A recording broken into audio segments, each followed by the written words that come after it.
Hi friends, welcome to traditional food kitchen. இன்றைக்கி நம்ம கிச்சனில் ஒரு சூப்பரான சிக்கன் குருமா தான் செய்ய போகிறோம். எப்படி செய்யலாம்னு பார்க்கலாம் வாங்க. நான் சிக்கன் குருமாவுக்கு தேவையான ஒரு 1/2 கிலோ சிக்கன் எடுத்து இந்த மாதிரி சின்ன சின்ன பீசஸாக கட் பண்ணி வாங்கியிருக்கேன். நல்லா கழுவி சுத்தம் பண்ணி வச்சுருக்கேன். இப்போ சிக்கன் குருமாவுக்கு தேவையான மசாலாவை நம்ம ரெடி பண்ணிடலாம். இப்போ குருமா மசாலா செய்கிறதுக்கு ஒரு மிக்ஸி ஜார் எடுத்து வச்சுருக்கேன். அதில் ஒரு 4 துண்டு அளவு நம்ம இஞ்சி சேர்த்துக்கலாம். ஒரு 10-12 சின்ன வெங்காயம் நல்லா தோல் நீக்கிட்டு வச்சுருக்கேன். இப்போ அதை சேர்த்துக்கலாம். சின்ன வெங்காயம் சேர்த்து செய்யும்போது ரொம்ப டேஸ்ட்டாக இருக்கும். இப்போ அடுத்ததாக ஒரு 10லேருந்து ஒரு 15 பல் பூண்டு அது நல்லா தோல் நீக்கிட்டு வச்சுருக்கேன். அதையும் இது கூட சேர்த்துக்கலாம். அடுத்ததாக ஒரு 1/4 மூடி தேங்காய் துருவல் எடுத்து வச்சுருக்கேன். அதையும் சேர்த்துடலாம். அடுத்ததாக 1 டீஸ்பூன் அளவுக்கு சோம்பு சேர்த்துக்கலாம். 1 டீஸ்பூன் ஜீரகம் சேர்த்துக்கலாம். 1/2 டீஸ்பூன் அளவுக்கு மிளகு சேர்த்துக்கலாம். அடுத்ததாக ஒரு 3/4 டீஸ்பூன் அளவுக்கு கசகசா எடுத்து வச்சுருக்கேன். இதை சேர்த்துக்கலாம். நீங்கள் குருமாவுக்கு கண்டிப்பாக கசகசா சேர்த்துக்கோங்க, ரொம்ப நல்லா டேஸ்ட் கொடுக்கும். ஒரு 3 ஏலக்காய் சேர்த்துக்கலாம். அடுத்ததாக ஒரு 4 கிராம்பு சேர்த்துக்கலாம். ஒரு 4 கிராம்பு எடுத்து வச்சுருக்கேன். அதையும் சேர்த்துடலாம்.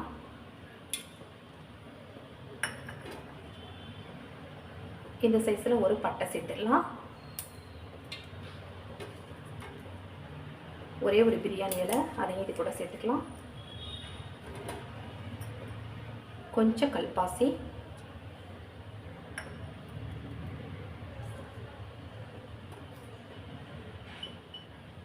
பாதி அன்னாசிப்பூ. இப்போ அடுத்ததாக ஒரு 1/2 டீஸ்பூன் அளவுக்கு பொட்டுக்கடலை சேர்த்துக்கலாம். இதுதான் உங்களுக்கு நல்ல ஒரு குருமாவுக்கு ஒரு நல்ல திக்னஸ் கொடுக்கும். இப்போ இது கூடவே கொஞ்சமாக கொத்தமல்லி இலை சேர்த்துக்கலாம். ஒரு 4 பச்சை மிளகாய் சேர்த்துக்கலாம். இப்போ நம்ம எல்லா மசாலாவுமே சேர்த்தாச்சு. இதில் கொஞ்சமாக தண்ணி விட்டு நல்லா நைஸாக அரைச்சி எடுத்துகிட்டு வந்துடலாம். இப்போ மசாலாவெல்லாம் நம்ம அரைச்சாச்சு. இப்போ நம்ம குருமா ரெடி பண்ணிடலாம். நான் ஒரு ப்ரெஷர் குக்கரை வச்சுருக்கேன். அதில் ஒரு 1/2 டேபிள் ஸ்பூன் அளவுக்கு எண்ணெய் சேர்த்துடலாம்.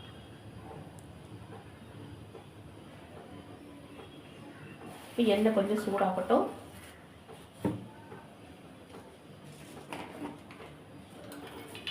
இப்போ அதில் ஒரு 1/2 டீஸ்பூன் அளவுக்கு சோம்பு சேர்த்துடலாம்.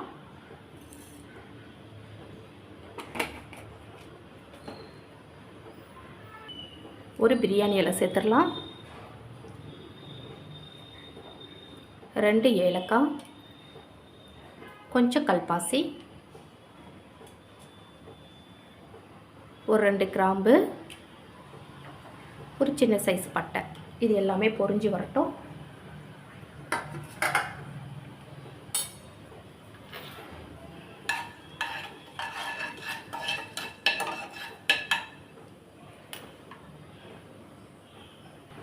இப்போ பொரிய ஆரம்பிச்சிருச்சு. இதில் ஒரு 2 வெங்காயம், பெரிய சைஸ் வெங்காயம் எடுத்து நல்லா பொடியாக கட் பண்ணி வச்சுருக்கேன். இப்போ அதை சேர்த்துடலாங்க.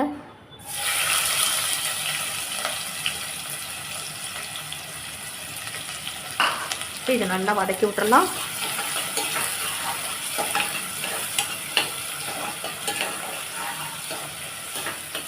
இப்போ இது நல்லா வதங்கிட்டு இருக்கட்டும்.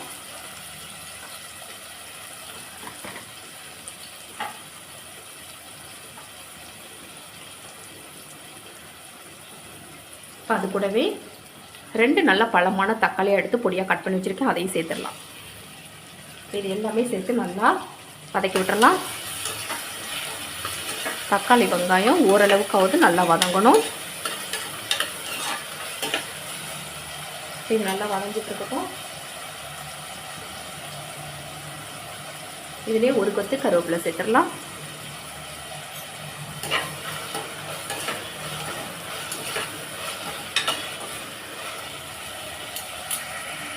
இப்போ இது கூடவே ஒரு 1/4 டீஸ்பூன் அளவுக்கு மஞ்சள் பொடி சேர்த்துடலாம்.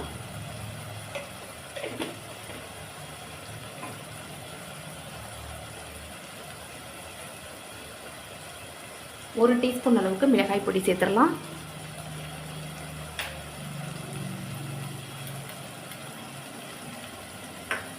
1 டீஸ்பூன் அளவுக்கு மல்லித்தூள் சேர்த்துடலாம். இது எல்லாத்தையுமே நல்லா வதக்கி விட்டுறலாம்.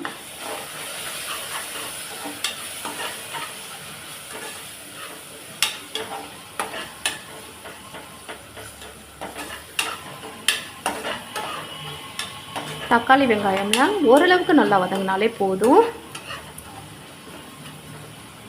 ஓரளவுக்கு நல்லா வதங்கிடுச்சு. இப்போ நம்ம அரைச்சி வச்ச மசாலாவை சேர்த்துடலாம்.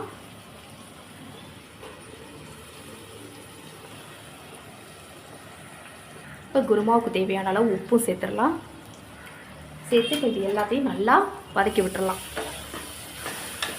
இது ஒரு 2-3 நிமிஷத்துக்கு நல்லா வதங்கணும். ஏன்னா இஞ்சி பூண்டெல்லாம் சேர்த்துருக்கிறதுனால நல்லா பச்சை வாசனை போகணும். இப்போ இது நல்லா வதங்கட்டும்.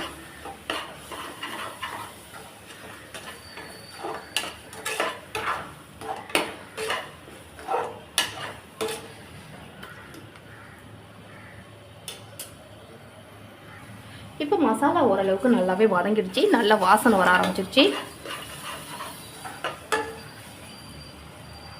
இப்போ நம்ம கழுவி வச்ச சிக்கனை சேர்த்துடலாம்.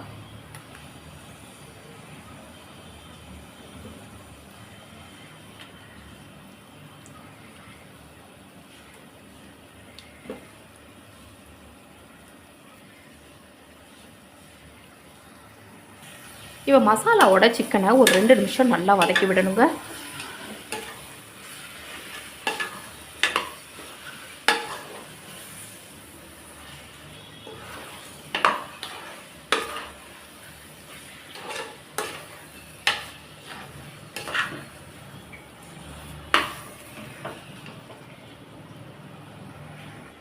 இப்போ 2 நிமிஷம் நல்லா வதக்கி விட்டாச்சு.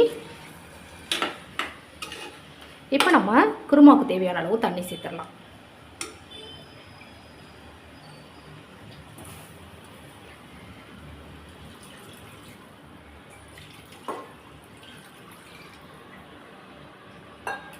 உங்களுக்கு குருமா வந்து கொஞ்சம் திக்காக இருந்தால் தான் நல்லாயிருக்கும். அதனால் கொஞ்சமாக தண்ணி சேர்த்துக்கிட்டாலே போதும்.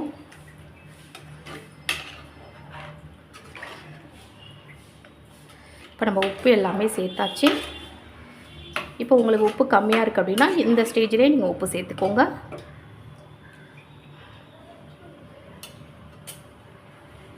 இப்போ இது கூட ஒரு பெரிய சைஸ் உருளைக்கிழங்குங்க. குருமாவுக்கு வந்து இந்த சிக்கன் குருமாவுக்கு உருளைக்கிழங்கு சேர்த்திங்கன்னா ரொம்ப டேஸ்டியாக இருக்கும். இப்போ ஒரு உருளைக்கிழங்கு தோல் நீக்கிட்டு நான் இந்த மாதிரி கொஞ்சம் பெரிய பெரிய பீஸாஸாகவே கட் பண்ணி வச்சுருக்கேன். இப்போ அதை சேர்த்துடலாம். இப்போ இது கூடவே கொஞ்சமாக கொத்தமல்லி சேர்த்துடலாம்.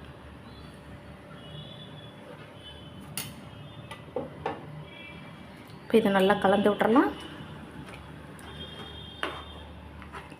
ரொம்ப நல்லாயிருக்கும் உருளைக்கிழங்கு சேர்த்து செய்கிறது.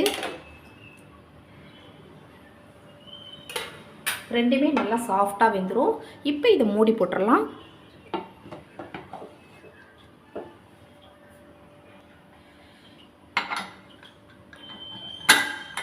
இப்போ இதுக்கு ஒரு 4லேருந்து 5 விசில் வச்சோம் அப்படின்னா உங்களுக்கு கமகமன்னு குருமா ரெடி ஆகிடும். ஒரு 5 விசிலுக்கு அப்புறமா நம்ம பார்க்கலாம். நான் 4 விசில் வச்சுட்டேன். இப்போ ஓப்பன் பண்ணி பார்க்கலாம்.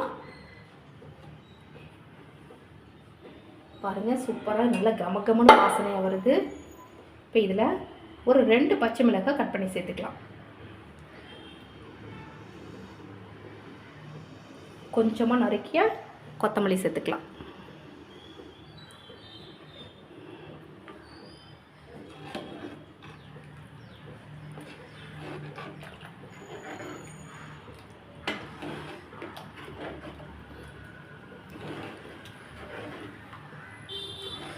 பாருங்கள் எவ்வளோ சூப்பராக இருக்குன்ட்டு.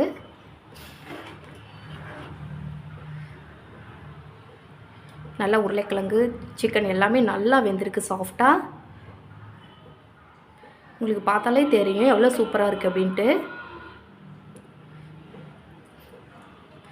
இது வாசனை மட்டும் இல்லை, டேஸ்ட்டும் ரொம்ப சூப்பராக இருக்கும்.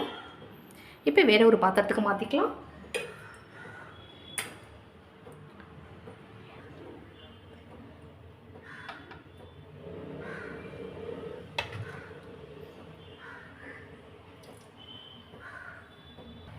பாருங்கள், சூப்பரான நல்ல ருசியான சிக்கன் குருமா ரெடி ஆகிடுச்சுங்க. இது வந்து சாதம், சப்பாத்தி, இட்லி, தோசை, பரோட்டா எல்லாத்துக்கூடவும் சேர்த்து சாப்பிடும்போது ரொம்ப அட்டகாசமாக இருக்கும். இந்த மாதிரி ஒரு தடவை நீங்களும் ட்ரை பண்ணி பாருங்கள். இந்த வீடியோ உங்களுக்கு பிடிச்சிருந்துச்சுன்னா மறக்காமல் உங்கள் ஃப்ரெண்ட்ஸ், ரிலேட்டிவ்ஸ் எல்லாருக்கும் ரொம்ப ரொம்ப ஷேர் பண்ணுங்கள். எப்படி இருந்ததுன்னு செஞ்சு பார்த்துட்டு மறக்காமல் கமெண்ட் பண்ணுங்கள்.